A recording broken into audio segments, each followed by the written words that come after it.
Buenas tardes. Os agradezco a todos los que estáis ahí al otro lado de la pantalla. Veo que ya hay gente de Venezuela, de Buenos Aires, de Málaga, desde Quito. Vamos, un lujazo tener esta compañía esta tarde.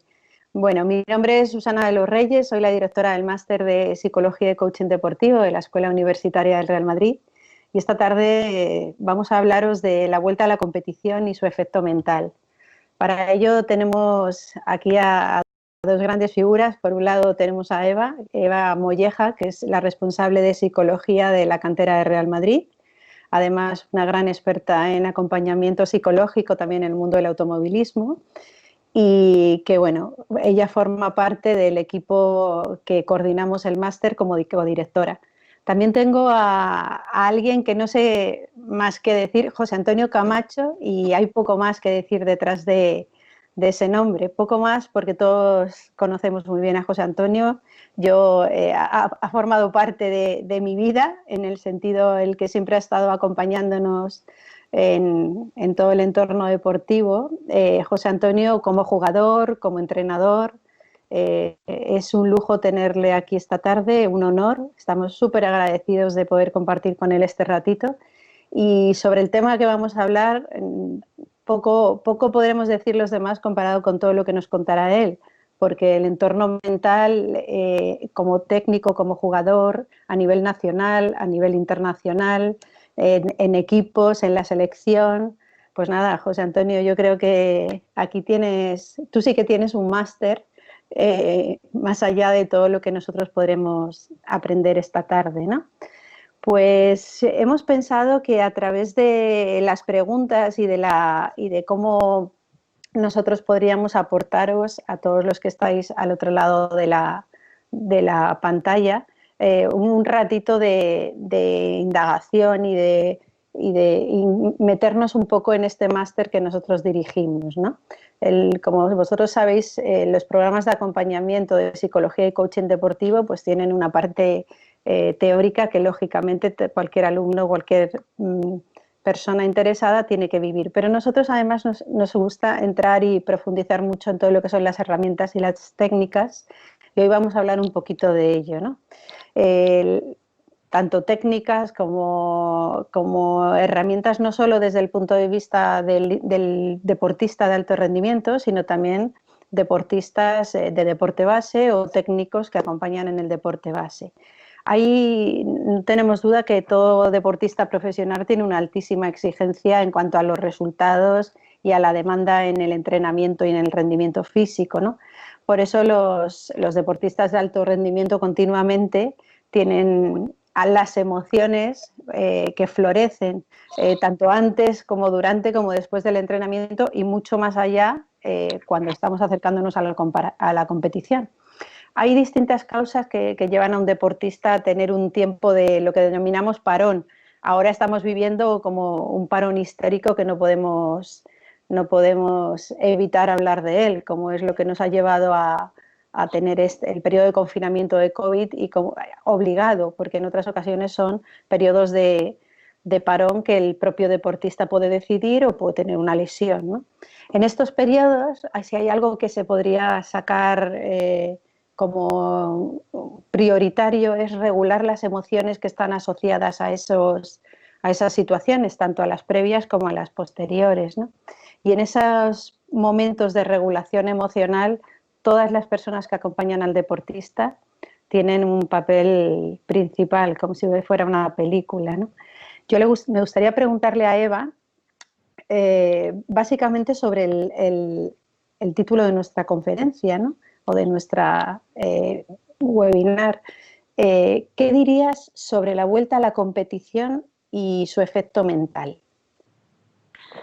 Bueno, buenas tardes a todos los que estáis al otro lado de la pantalla, bienvenidos.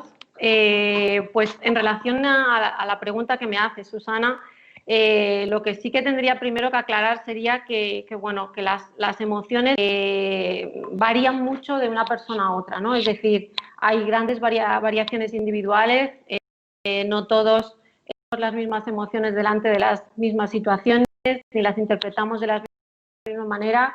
Entonces, es muy importante entender cómo vive cada uno esas emociones, ¿no? Esas emociones normalmente van a venir determinadas pues, por la personalidad de cada uno, la experiencia de cada uno, sus creencias, sus valores, y eso va a hacer que en base a todo ese pack que tenemos, esa situación que nos llega, que vivimos, la interpretemos de una manera u otra. Esa interpretación nos va a generar un pensamiento, que ese pensamiento va a ir de la mano de una emoción. Entonces, ¿con eso qué quiero decir? Quiero decir que nos vamos a encontrar distintos perfiles emocionales, ¿no? En los deportistas. Una de las cosas que se intenta hacer desde la psicología deportiva es aprender a manejar, a regular esas emociones en dos grandes sentidos, ¿no? En cómo afecta en cuanto a la intensidad y cómo afecta a la durabilidad de la emoción en el deportista. Entonces, lo que sí que nos vamos a encontrar, o lo que nos estamos encontrando ahora es deportistas bueno, que han estado durante este periodo confinado, que han pasado al entrenamiento y tienen a la vista una competición, porque su deporte ya ha definido determinadas competiciones, y nos vamos a encontrar otro grupo de deportistas que han vuelto al entrenamiento, pero no tienen ni idea de cuándo va a ser la primera competición que van a tener, ¿no? Con muchos de ellos anulaciones de eventos muy importantes, pospuestos de cara al año que viene, ¿no? Entonces, eso va a hacer que depende de la situación que se encuentre el deportista, lo viva de una manera o de otra, ¿no? El que tiene una competición a la vista, pues le va a ser como más fácil encontrar esa motivación para entrenar, porque tiene esa competición, esos partidos a la vista, y va a ser mucho más fácil. Sí que es cierto que el tiempo de preparación para la competición es más reducido, y eso puede afectar de alguna manera en la confianza en el deportista de cara a la competición, la sensación de no estar del todo con la puesta a punto hecha de cara a ese evento. Entonces, puede haber una serie de influencias en ese sentido que va a hacer que el deportista tenga sus ventajas y sus inconvenientes, como todo en la competición, ¿no? Sí que es cierto también que el deportista que ahora mismo no tiene ningún evento competitivo va a necesitar más de esa motivación intrínseca, ¿no? De esa motivación de entrenar para ser mejor deportista, ¿no? Que es verdad que le va a permitir hacer una progresión con una mayor facilidad de cara a la competición, porque va a tener más tiempo de ponerse en forma, de ir poco a poco adaptándose a la nueva vida, pero sí que es cierto que como el periodo de no competición va a ser mucho más largo, va a tener que trabajarse simulaciones de competición durante este periodo para que no haya esas dificultades a la hora de encontrarse en el futuro evento, ¿no?, deportivo que tenga. ¿Entiendes, Eva, por tal y como has hecho el planteamiento, entiendo que también encontraremos con distintos perfiles de deportistas, ¿no?, a la hora de reincorporarse a su deporte, ¿no? Sí, va a depender, la verdad que va a depender de cómo el deportista ha gestionado todo este periodo de confinamiento. Va a condicionar esta reincorporación deportiva, ¿no? Nos vamos a encontrar desde deportistas que durante el confinamiento la han gestionado bien, han sido capaces de adaptarse con facilidad, han encontrado una oportunidad en este periodo de confinamiento para desarrollar y aprender cosas nuevas, han aprendido a normalizar la situación, y cuando han pasado a la parte del entrenamiento, lo están gestionando bien, entendiendo que es una situación para poner a prueba las cosas que han aprendido durante el periodo de confinamiento, y para ellos buscarse retos a sí mismos. Pero también nos vamos a encontrar deportistas que lo han llevado bien y que ahora ya no lo están llevando tan bien. Algunos de ellos porque están viviendo como una situación de estrés, ¿no?, en la que tienen que volver a compatibilizar su vida, ¿no?, su vida o de estudiante con exámenes y entrenamientos, o bien de trabajo, ese momento más cómodo que se estaba viviendo antes, ahora estamos pasando una situación de adaptación. También hay deportistas que han vivido un mal confinamiento, pues porque no eran capaces de encontrar una rutina del día a día, entraban muy fácilmente en el aburrimiento, en el aislamiento social, estaban muy centrados en cosas del pasado, del futuro, pero en ningún momento se focalizaban en el presente y han recogido esa situación de reincorporación como un oxígeno de cara a sentirse que vuelven a esa normalidad que tenían antes, ¿no?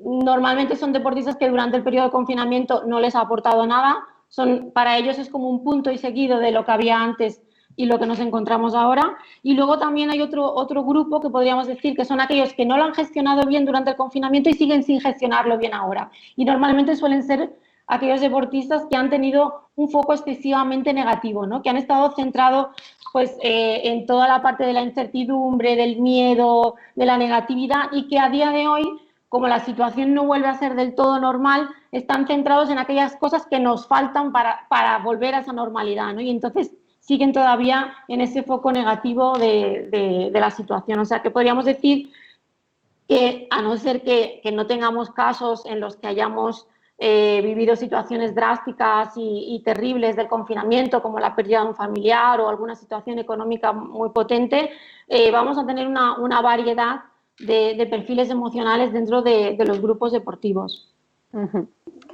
Muy bien, muchas gracias, Eva. José Antonio, tú que tienes un abanico de experiencia profesional tan amplio, tanto como jugador como técnico, a nivel nacional, a nivel internacional, y todos esos momentos de tránsito que habrás vivido y que se te vendrán a la cabeza montones de ellos, ¿qué diferencia ves, aparte del punto de vista de obligación, lógicamente, de la vuelta a la competición tras el COVID o tras cualquiera de otra situación? Bueno, buenas tardes. Un saludo a todos los que nos están escuchando también y encantado de poder estar aquí con vosotras a intentar aclarar alguna cosa. Yo creo que el COVID-19 nos ha pillado a todos de sorpresa, a todo el mundo, ¿no? Y va, psicológicamente va del que más fuerte esté, más rendimiento va a sacar.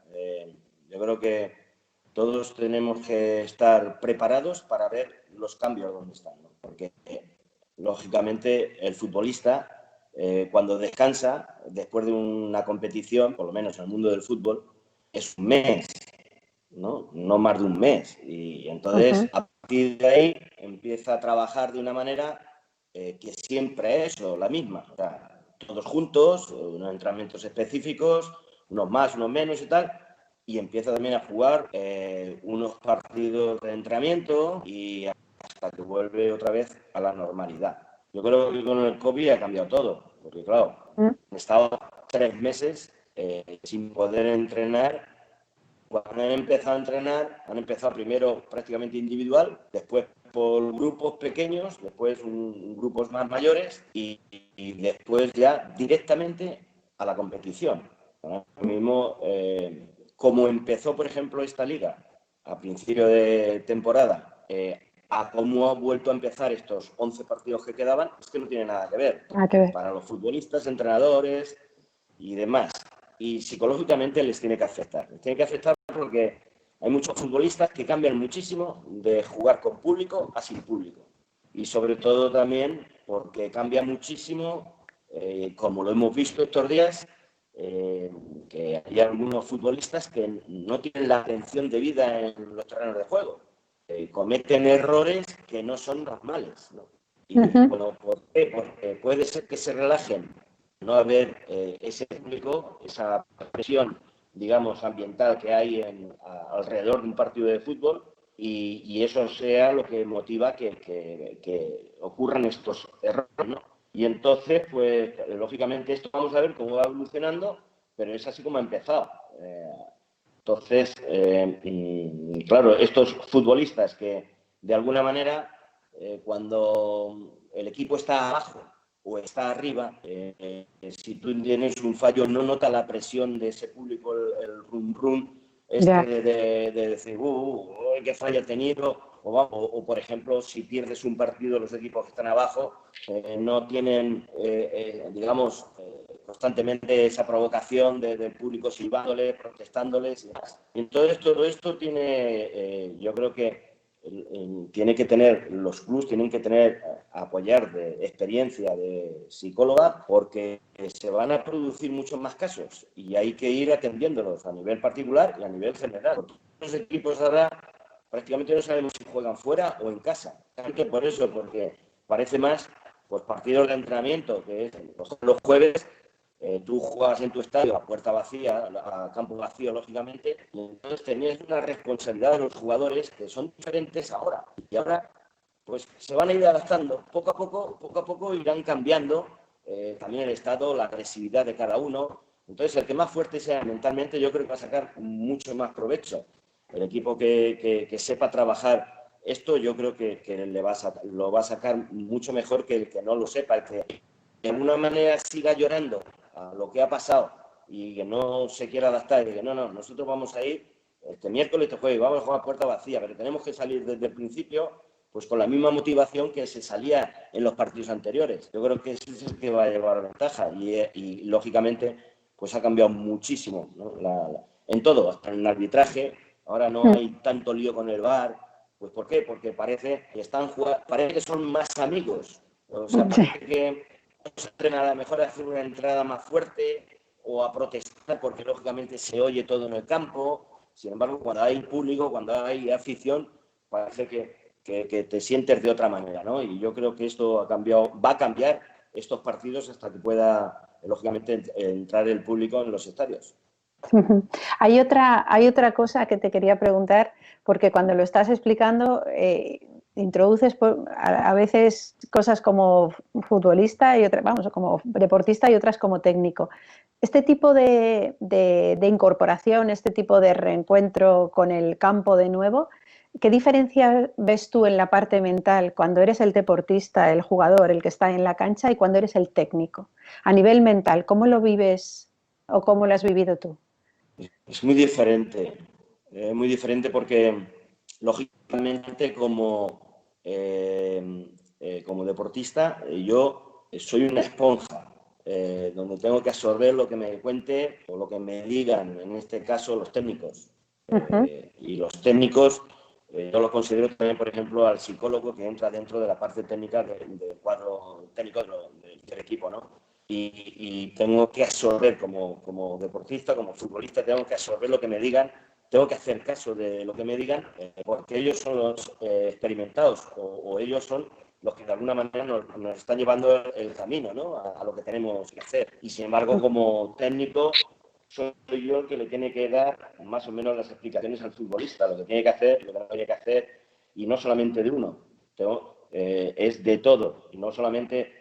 Claro, yo puedo ser el portero, que tendré un problema, el defensa otro, el centrocampista otro, pero yo soy el técnico que tengo que tener la colaboración y de alguna manera, pues llevar a cada uno por su sitio y saber los problemas que tiene cada uno, porque como ha dicho Eva antes, hay muchos que ha sido un punto y seguido, pero hay muchos que a lo mejor están buscando también una justificación para lo que está viniendo o para lo que va a venir. Y el técnico se tiene que dar un poquito cuenta de esto, ¿no? Yo he tenido mis problemas personales, por ejemplo, sin esto, con futbolistas que les he preguntado, ¿qué te pasa? ¿Qué te pasa? ¿Qué te pasa? ¿Qué te pasa algo? No, mister, estoy muy bien, estoy tal. No, a ti te pasa algo. No, estoy muy bien. Y luego había tenido un problema grave y como consecuencia de eso lo pagamos casi todos porque el chico no estuvo lo centrado que tenía que estar, además siendo portero 3 veces más, ¿no? Entonces, ahí es donde me refiero. Es muy diferente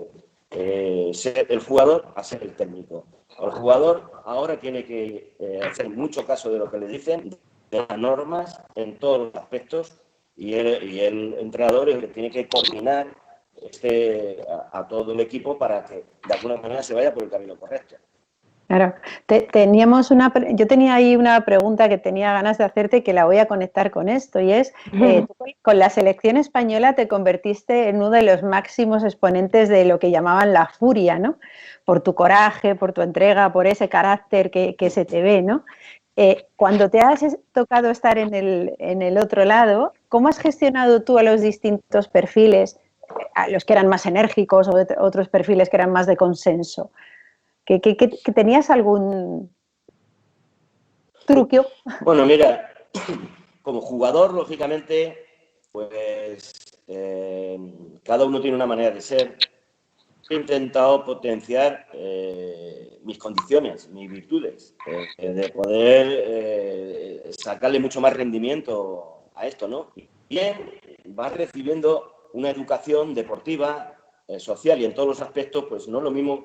Yo empecé a jugar en el Real Madrid con 18 años y terminé pues, con 34. No es lo mismo, o sea, No. es totalmente diferente. Entonces, en ese periodo uno va adquiriendo una educación, una manera de ser en el club que está, un respeto ahí y te tienes que trabajar, lógicamente, pues todas las cosas. Yo pues siempre he tenido mi manera de ser, luego la he intentado potenciar, ¿no?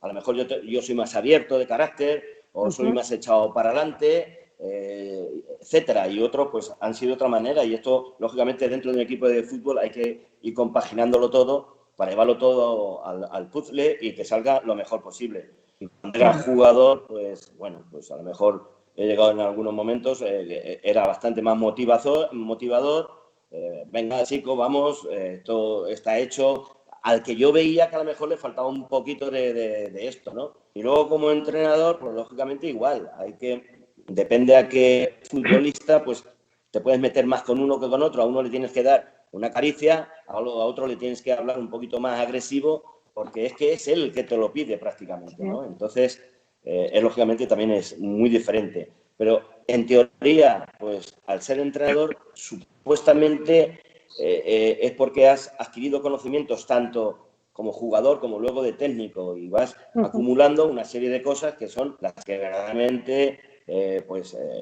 cada uno las hace. Yo he intentado siempre potenciar lo mejor mío. O sea, decir, bueno, yo porque estoy aquí, si es por esto, pues lo voy a hacer mejor aún, si puedo. Si no es por esto, pues hacer otra cosa mejor, ¿no? O sea, que yo creo que una cosa es ser jugador, que puedes motivar a tus compañeros en el entrenamiento, en los partidos, y también no lo mismo ser capitán que ser un raso, ¿no? O sea, un jugador el rol, ¿no? normal y corriente que el capitán, que si eres capitán es porque te lo has ganado. Si eres capitán es porque ya llevas años en ese equipo y entonces los demás te deben de tener un respeto, ¿no?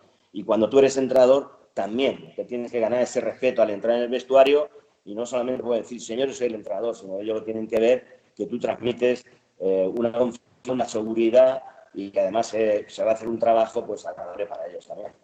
Bien, muchas gracias. Eva, desde tu posición como psicóloga deportiva, ¿consideras que por parte de los entrenadores y de los técnicos han de estar más pendiente durante los entrenamientos ahora en la parte mental más que en la parte física? Yo creo que sí, que van a tener que estar un poco más pendientes de lo que habían estado anteriormente, principalmente porque ellos al final son los que detectan cuando hay alguna anomalía, alguna alteración, alguna dificultad.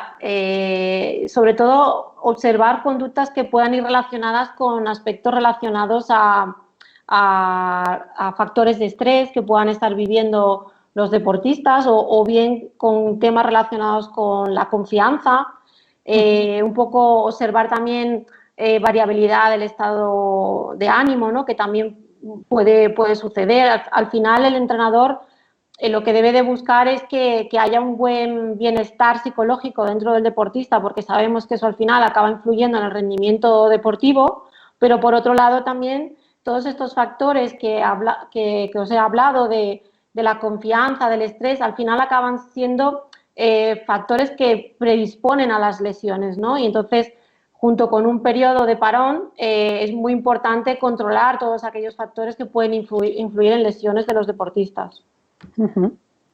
Muy bien. Muchas gracias. De nada. Nada. ¿Qué más? ¿Qué más? ¿Qué más se nos ocurre preguntar? Yo tengo aquí, yo os voy a hacer mi aportación también desde el punto de vista de tras la competición, cómo yo vería el buen afrontamiento por parte de los líderes, ¿no? De los técnicos, de los entrenadores y demás. Eh, y además lo voy a utilizar para responder a una pregunta que ha llegado a través del chat de Luciana, que dice cómo se trabaja la presión dentro del equipo.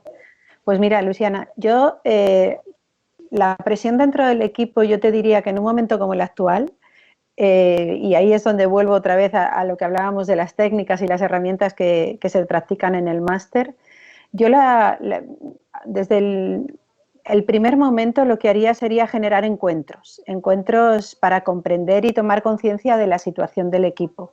Actualmente, lo han dicho ya Eva, lo ha dicho también José Antonio, no todos los deportistas llegan al equipo de la misma manera. Entonces, no hay duda que tras la incorporación hay un periodo de inactividad, sea la que sea, y el actual ha sido tremendo, y la baja actividad requiere que hay que adaptarse a determinados cambios que surgen. Algunos son cambios más ejecutivos, pero sobre todo los cambios emocionales. Hay una frase que utilizo mucho, que me habrán escuchado los que están cerca de mí, es: gestionar cambios es gestionar emociones, ni más ni menos, ¿no? Y ya sean a nivel tecnológico o a cualquier otro nivel, ¿no? Entonces, yo generaría espacios para comprender y para compartir, generaría encuentros de conversaciones en las que se hable de lo vivido, en las que se hable de lo que se ha aprendido durante el periodo de COVID, en las que se establezcan conversaciones de un desarrollo de estrategias, de planes de acción. En todos esos planes de acción, lógicamente, tendremos que trabajar la parte que se va a trabajar en equipo y la parte que se va a trabajar a nivel individual. Pero lo que nunca haría es, y hablo a nivel cancha de baloncesto, a nivel campo de fútbol o a nivel consejo de dirección de una multinacional, lo que nunca haría sería volver como si no hubiera pasado nada. Esto no puede ser. Han pasado muchas cosas. Indudablemente a gente que ha perdido familias no es comparable con el hecho de haber estado sencillamente en tu casa con tu familia con poca libertad, ¿no? Entonces, es necesario tomar conciencia de en qué situación está el equipo, porque desde ese punto vas a poder desarrollar estrategias para condicionar la presión que hay en ese equipo. Habrá equipos que lleguen con un altísimo nivel de presión y hay otros que lleguen pues bastante relajados porque venían cansados y a lo mejor el confinamiento les ha venido bien para tomar un respiro, ¿no? Y esta parte la verdad es que sería de gran valor en tomar conciencia de ella y trabajarla. Y para eso hay que hablar. Además, es que, añadiendo a lo que has dicho, es que también hay que recordar, que no lo hemos dicho, pero vamos, lo decimos ahora, que es que van a volver a seguir jugando cada 3 días. O sea, claro. No van a parar. O sea, cada 3 días. Y bueno, por eso es que, como han cambiado tantas cosas, es conveniente hablarla con ellos, que ellos participen también, que se sientan partícipes y que digan, claro, es que esto tiene que ser así y no es porque te lo imponga el entrenador ni te lo imponga nadie, sino porque tú sabes que hay unas normas que te tienes que adaptar a ellas ahora, porque ahora pues hay 5 cambios que antes no había, o sea, no hay público, que antes había, o sea, y luego pues claro, los entrenamientos tienen que ser cambiar, porque como te he dicho ahora, cada 3 días tú no puedes ahora volver a entrenar como han entrenado hasta ahora, ¿no? Es más, el hablar con ellos, estás cansado, pues hay que darse masaje, hay que recuperarse, hay que prepararse y sobre todo hablar a nivel individual. Una cosa es hablar con los porteros, otra cosa es hablar con los defensas y otra cosa es con los delanteros, porque lógicamente cada partido tiene su importancia. No estamos hablando solo del Real Madrid, que necesitas, que hay que ganar todos los partidos. Hay muchos equipos, muchos futbolistas que hay que saber compaginar todo esto, ¿no? Es decir, mira, no vas a jugar esta semana, o sea, esta semana no, hoy, pero dentro de 3 días sí. Y claro, y también los cambios, al haber 5 cambios, lógicamente, pues hay que cambiar, o se pueden cambiar 5 futbolistas, que unos que salen, hay muchos que ya sabemos que cuando salen no les gusta salir del campo, que los quiten, Y todo eso hay que hablarlo con ellos, porque hay que demostrarle, y ellos tienen que entrar al terreno de juego y salir del terreno de juego concienciados y con la mentalidad de que eso es lo necesario y lo conveniente. Totalmente. Y lo que tú dices de asumir esos cambios, pero también el técnico tiene que asumir que no todos los deportistas llegan igual. Hay el caso de Fali, el jugador del Cádiz, que parece ser que por miedo ha retrasado la incorporación, y a través de un trabajo, de una ayuda psicológica y de un acompañamiento, bueno, pues poco a poco se va incorporando. O jugadores de la Liga, de la NBA, que lo que están haciendo es que han considerado la situación mucho más social y tienen menos en cuenta la parte del entrenamiento. Todo esto afecta al equipo, y afectar al equipo significa que afecta a la competición, ¿no? Entonces, y otra cosa importante también, que siempre seguro que les va a afectar a algún jugador, que puede ser que se calle, que puede ser que lo hable, que puede ser que no, que son la terminación de los contratos. Claro. Hay jugadores que terminan contratos y que pueden hasta haber fichado por algún otro equipo o que van a fichar por otro equipo, y lógicamente, como entrenador y como club, hay que hablar con ellos, porque hay que entenderlos. En el aspecto de decir, oiga, usted termina el contrato y claro, yo como club y como entrenador que lo necesito para hasta que termine la liga, y él que va a terminar y a lo mejor tiene otras perspectivas, todo eso hay que saber compaginarlo, porque es muy importante. Claro, tú te pones a jugar, no sé, por decir a lo mejor algo que no se puede dar, pero que se va a dar, que juegas la liga contra otro equipo que a lo mejor ya tiene fijado a un jugador tuyo, porque es así, porque puede ocurrir, ¿no? Si termina su contrato.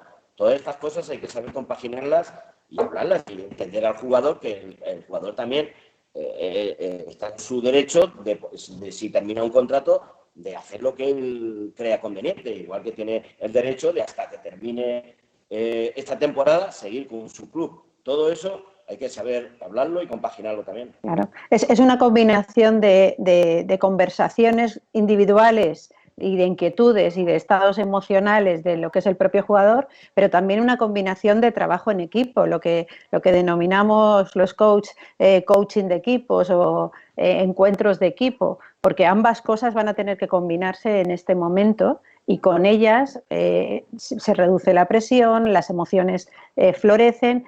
Hay una persona que dice, Luciana nuevamente dice, los jugadores no están siempre con ganas o con ánimo de experimentar el compartir esas emociones. Bueno, pero para eso están los técnicos, y gracias a Dios los psicólogos y los coaches, para hacer que sin que ninguno se sienta incómodo, sea capaz de exteriorizar eso que está pensando, de exteriorizar lo que le inquieta, las emociones que le desmotivan, y a través de técnicas y de algunas veces son hasta juegos, podemos conseguir que haya un ambiente en el que la tensión y la presión se reduzca, pues, de cierta manera.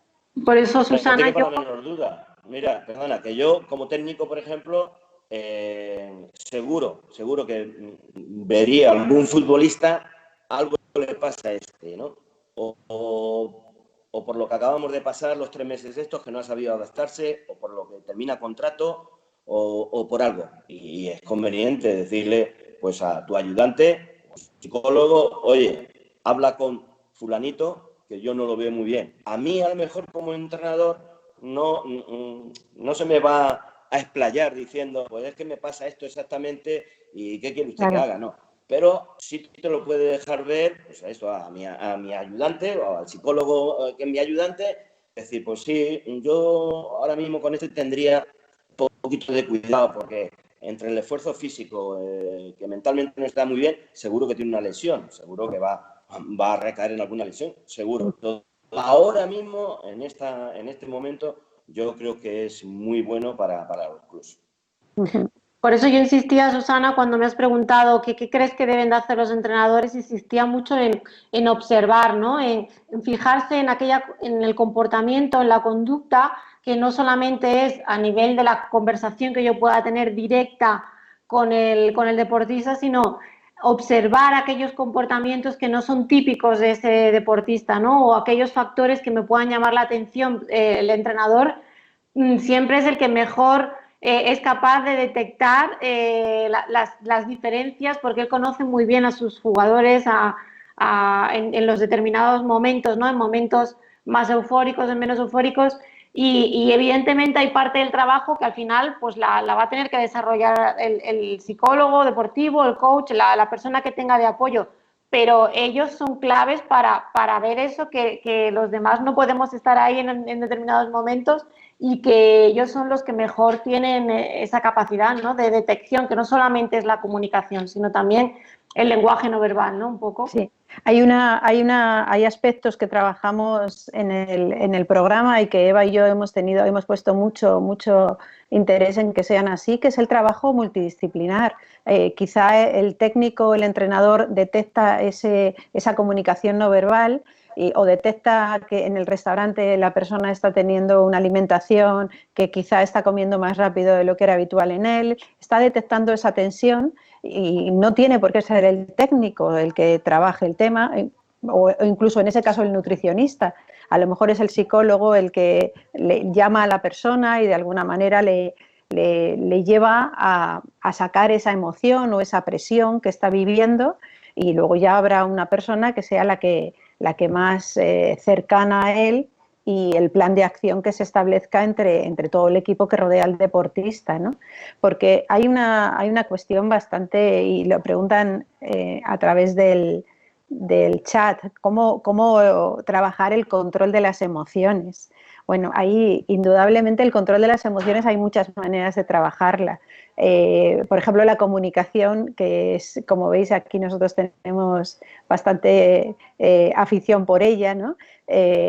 Es una de ellas, la comunicación a través de la palabra, a través de la expresión, a través de la comunicación no verbal. O sea, no podemos negar que somos seres sociales, que nos relacionamos y las relaciones hacen que nos adaptemos al medio y nos ayudan a entender mejor o a comprender mejor nuestras acciones y las de los compañeros, ¿no? Entonces, hay muchos estudios que hablan de lo que es el contagio inconsciente de las emociones, ya sea el miedo o la alegría. Si hay una emoción que está ahora presente, ha sido el miedo. Claro. Si no trabajamos Totalmente.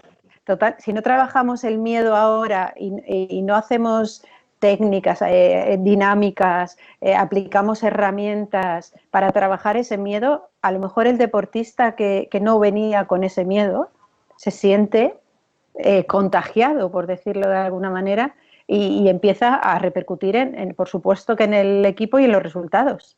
Entonces, la palabra, el componente emocional y también el motivacional de la palabra es importantísimo tras el periodo de inactividad. ¿Qué opinas? Porque ahora mismo hay que seguir enseñándole a los futbolistas que luego, cuando termine el entrenamiento, tienen que ir a sus casas y que no van a vivir encerrados, que tienen que seguir viviendo con la gente, con los aficionados que lo van a ver, y que a lo mejor se quieren acercar a ellos más que nunca porque llevan mucho tiempo sin poderlos ver hasta en un propio terreno de juego, ¿no? Y entonces ellos pueden tener miedo a que te contagien y hay que enseñarles y hay que hablarles y hay que decirles que la responsabilidad tiene que seguir fuera de lo que es los campos de entrenamiento y que eso, lógicamente, con no sé, con la mascarilla, por ejemplo, esta que nos tenemos que poner, pues que le va a dar más confianza, más seguridad. O sea, le va a quitar el miedo al contagio que cuando sale a la calle, pues hay algunos que salen como diciendo, ¿salgo o no salgo? Y hay que ir ya metiéndose en la rueda de la vida, ¿no? Y el futbolista mucho más. O sea, porque está acostumbrado a tener mucho más contacto con sus compañeros, pero ahora ya tiene que empezar a salir a la calle y a relacionarse. Sí, yo creo que ahí hablábamos, Eva y yo, de cómo se va a gestionar aquellas medidas que son circunstanciales ahora, que no sé si la mascarilla será circunstancial o no, pero hay medidas que van a ser, durante un periodo de tiempo, pero va a haber medidas que cambien para siempre, va a haber cosas que se queden implantadas de un modo distinto hasta ahora. Entonces, yo creo que esa parte también habría que trabajarla, tanto haciendo una especie de revisión de cómo ha sido la temporada esta, que hemos aprendido, cómo vamos a gestionar los cambios de las cosas que van a perdurar y que hasta ahora no ocurrían de esa manera y que estábamos acostumbrados a determinadas cosas que por lo que sea se nos han acabado. Y hay un aspecto clave para todo esto, es el deporte base. No podemos olvidar que estamos hablando en todo momento de deportistas de alto rendimiento, pero estamos generando de deportistas de alto rendimiento. Entonces, esos niños tienen que aprender a vivir de otra manera, a ver lo que vivían de una forma, van a tener que gestionarlo de otra, ¿no? Eva, tú en la parte de cantera, ¿cómo ves esto?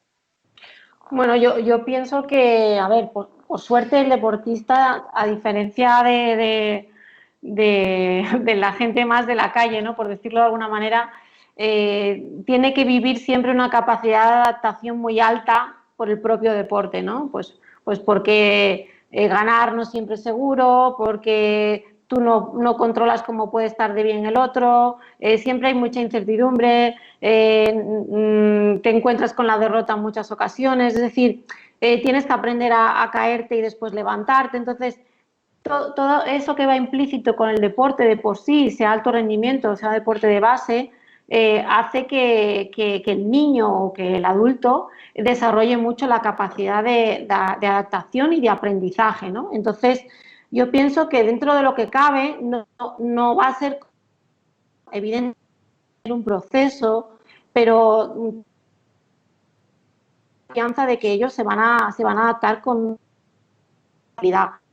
También ellos están acostumbrados dentro del mundo del deporte que hay momentos en que se producen cambios, depende de la modalidad deportiva, no solamente en el fútbol, pero en el tenis, en el atletismo, el motor, que a veces vienen cambios puestos pues, por la propia federación, cambian los sistemas de puntuación, cómo se hace el ranking, determinados tiempos que se acortan, todo eso va evolucionando en el deporte. Entonces, el deportista ya está acostumbrado que de un año para otro puedan aparecer cambios en su propia disciplina, ¿no? Entonces, yo, como siempre, ¿no? Vamos a encontrar deportistas que estos cambios los van a gestionar mejor, pues porque ante este problema, en vez de quedarse más en el problema, en la amenaza, en las excusas, va a haber el que encuentra una oportunidad, en el que va a entender que todos partimos de lo mismo y va a ser como una manera de tener una oportunidad para poder destacar.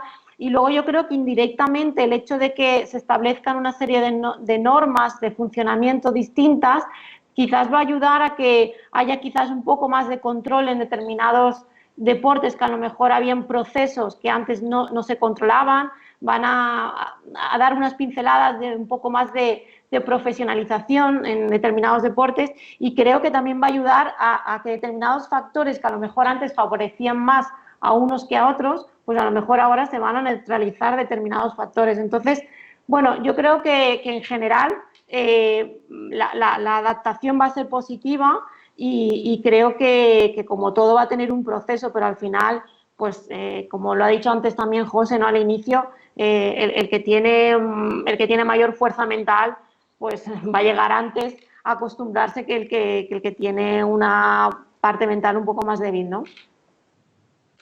José Antonio, en la evolución, sin ánimo de llamarte mayor, pero en la evolución del deporte...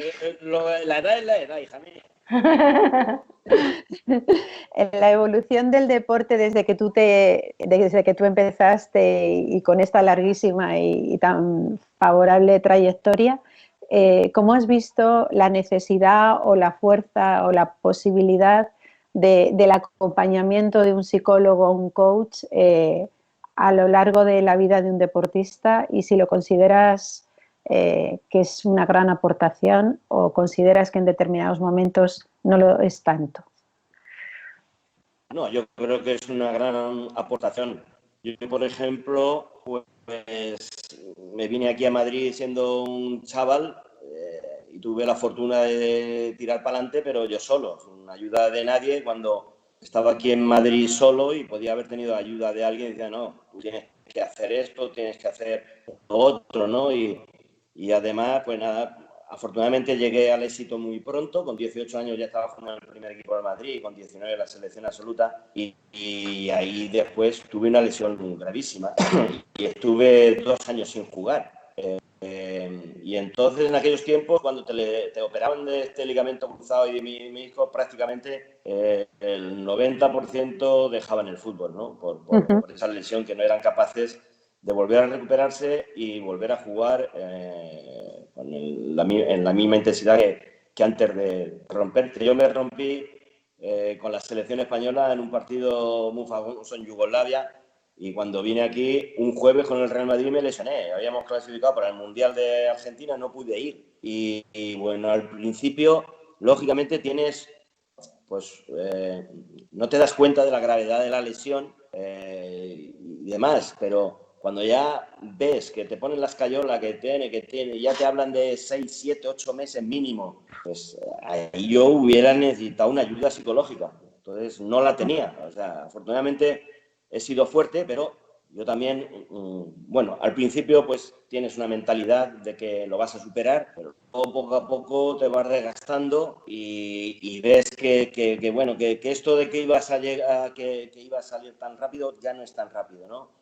Y que entonces recaes y que ya parece que no vas a volver a jugar prácticamente, ¿no? Hasta que otra vez ves el final del túnel, empiezas a ver la luz y después ya todo es positivo porque empiezas a entrenar y cada día tienes una motivación nueva y ahí es donde lógicamente es necesario una ayuda, de saber en qué condiciones estás, de saber que tú no vives la vida tú solo, que hay mucha más gente que se cae, como ha dicho Eva antes, que se cae y que se tiene que volver a levantar, y que si te vuelves a caer te vuelves a levantar, y más un deportista que es un futbolista que puede ganar o perder cada semana 1 o 2 partidos, y que porque hayas perdido, y a lo mejor has perdido algún partido con muy mala suerte o que el contrario es muy superior, ya por eso no vas a dejar de volver a tener la misma motivación en el próximo partido, ¿no? Yo creo que la ayuda psicológica en esto es fundamental. Yo luego, cuando ya empecé a dejar el fútbol, fui director de la escuela de fútbol de la AFE y puse un cuadro de psicólogos ahí ya. Y luego me fui a entrenar al Benfica, también me llevé, y yo creo que ya la mayoría de equipos, sobre todo lo que habíais dicho antes, también los niños que reciben la educación ahora, ellos tienen que estar acostumbrados para cuando lleguen ya al primer equipo, que eso sea una cosa normal y corriente, porque no es que sea una cosa, es que es una cosa normal y corriente, es que cada uno tenemos un problema diferente, es que cada uno vemos la vida de otra manera, y el partido, si es que tú sales de un partido y hemos ganado 1-0, 2-0 y lo vemos todos diferente, y entonces ahí es donde lógicamente cada uno, el entrenador tiene que tener una información constante de cómo están esos chicos, qué problemas pueden tener o dejar de tener, porque se le saca mucho más rendimiento al equipo sabiendo cuáles son los problemas que pueden tener los jugadores. Y ahí yo creo que la ayuda psicológica es fundamental, ¿no? Porque para eso necesitas un especialista, aunque yo tenga un ayudante y tenga otro ayudante, pero no es lo mismo un ayudante que ha estudiado esto y que se dedica nada más que a esto que yo que me tengo que dedicar a otras cosas, y que luego sí puedo hacer mucho hincapié en esa persona que a lo mejor está mal, pero yo tengo que detectar que a lo mejor el que yo pienso que está mal está muy bien, es otro el que está mal, ¿no? Y eso necesito un complemento, necesito una ayuda, y es importantísimo. Muchas gracias, José Antonio. Eva, ¿tú cómo te gustaría cerrar? Y antes de darle paso a José Antonio que cierre, ¿qué te gustaría decir? Bueno, a mí me gustaría un poco parte del tema que también tú y yo hemos comentado, ¿no? El hecho de que esta situación que se ha vivido tiene similitudes con otras situaciones deportivas que los deportistas pueden pasar en algún momento durante su vida deportiva, ¿no? Que no solamente viven un parón deportivo porque hay un confinamiento, pero bien, pues mira, como José ha dicho antes, ¿no? Cuando él se lesionó, ¿no? Vivió un parón deportivo, pero también se puede vivir un parón deportivo, pues una mujer que decide un momento de su vida deportiva que quiere ser madre y entonces también vive ese parón, o en algún momento que vives un momento de sentirte quemado, ¿no? Que esto, pues, sobre todo a veces también les sucede un poco a los entrenadores y necesitan hacer un parón en su vida y volverse a reincorporar con más fuerza. Entonces, creo que hay cosas al periodo este de confinamiento, es decir, que se cambia la rutina del día a día, que no es la misma rutina que tenías anteriormente, que suelen aparecer alteraciones emocionales, que cuando te reincorporas siempre tienes que hacer una reincorporación progresiva, que a veces aparecen miedos, que sientes un poco de aislamiento del entorno. Pero también hay una serie de cosas que no son tan parecidas, ¿no? Porque, por ejemplo, el propio confinamiento tiene algo que ha sido muy, muy único, que es privarnos de la libertad, ¿no? La libertad para salir, para hacer cosas, para relacionarnos con los demás. Eso no hay ninguna situación de todas las que he podido comentar anteriormente que se parezca, ¿no? Entonces eso por eso lo hace un poco más único, ¿no? Y sobre todo porque no es una situación que tú decides, sino que también es una situación impuesta, ¿no? Entonces, y eso le da una serie de matices que por eso tenemos que tener en cuenta, como tú bien has dicho antes, Susana, no podemos hacer como que no ha pasado nada, ¿no? Sino que tenemos que hacer que ha pasado algo, no tenemos que maximizar la situación tampoco, sino que tenemos que darle la normalización que se merece, pero sí la importancia que toca, ¿no? Y creo que los aprendizajes de este confinamiento, la mayoría de los entrenadores y en la mayoría de los deportistas, sobre todo, va a ir en que al final sean capaces de cuadrar los objetivos individuales con los objetivos del equipo, ¿no? Cada uno ha tenido una serie de vivencias, cada uno tiene ahora mismo una serie de necesidades, pero sobre todo en los deportes de equipo, no solamente porque son de equipo, sino, pues, por ejemplo, un deporte de motor, también se habla de deporte de equipo, ¿no? Intentar cuadrar tus propios objetivos individuales con los objetivos del equipo, ¿no? Yo creo que ese anclaje va a ser clave para poder hacer una buena reincorporación deportiva. Para mí, creo que hay ahí un matiz muy interesante y que creo que también se tiene que trabajar los objetivos. Muchas gracias, Eva. José Antonio, muchísimas gracias. ¿Qué nos dirías para cerrar?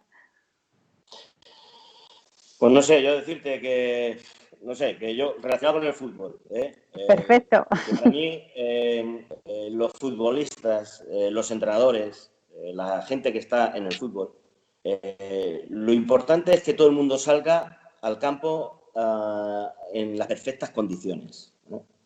Y por eso hay que recordar que son personas, los futbolistas y los entrenadores, por ejemplo, son personas que se convierten en futbolistas cuando pasan al terreno de juego. Entonces, como personas, tienen sus problemas, tienen sus hijos, tienen su mujer, tienen sus padres, sus amigos, su vida, ¿no? Lo que hace falta es que para sacar ese máximo rendimiento, pues necesitas que la ayuda en todos los aspectos, ¿no? Pero no nos olvidemos que el futbolista es futbolista cuando empieza a jugar en el terreno de juego. Hasta que no juega en el terreno de juego es una persona con sus problemas y por eso es necesario ayudarle en todos los aspectos. Muchísimas gracias a los dos. Encantado de poder estar aquí con vosotros. Ha sido, Susana. Ha sido un lujo. Yo creo que yo he disfrutado muchísimo. Quiero agradeceros también al equipo técnico, a vosotros dos por supuestísimo.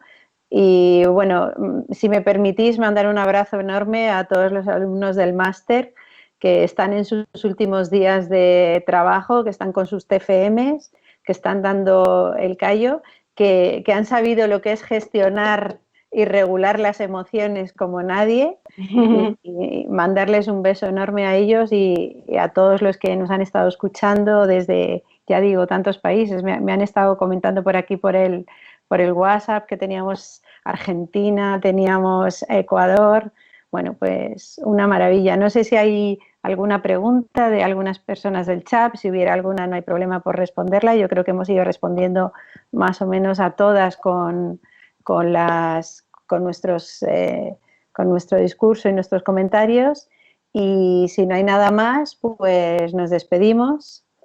Muchísimas gracias, Eva, otra vez. Gracias, José Antonio. Ha sido un placer teneros, disfrutar de esto. Y nada, esperemos que... ¿Hay alguien que está diciendo algo? No. ¿Sí?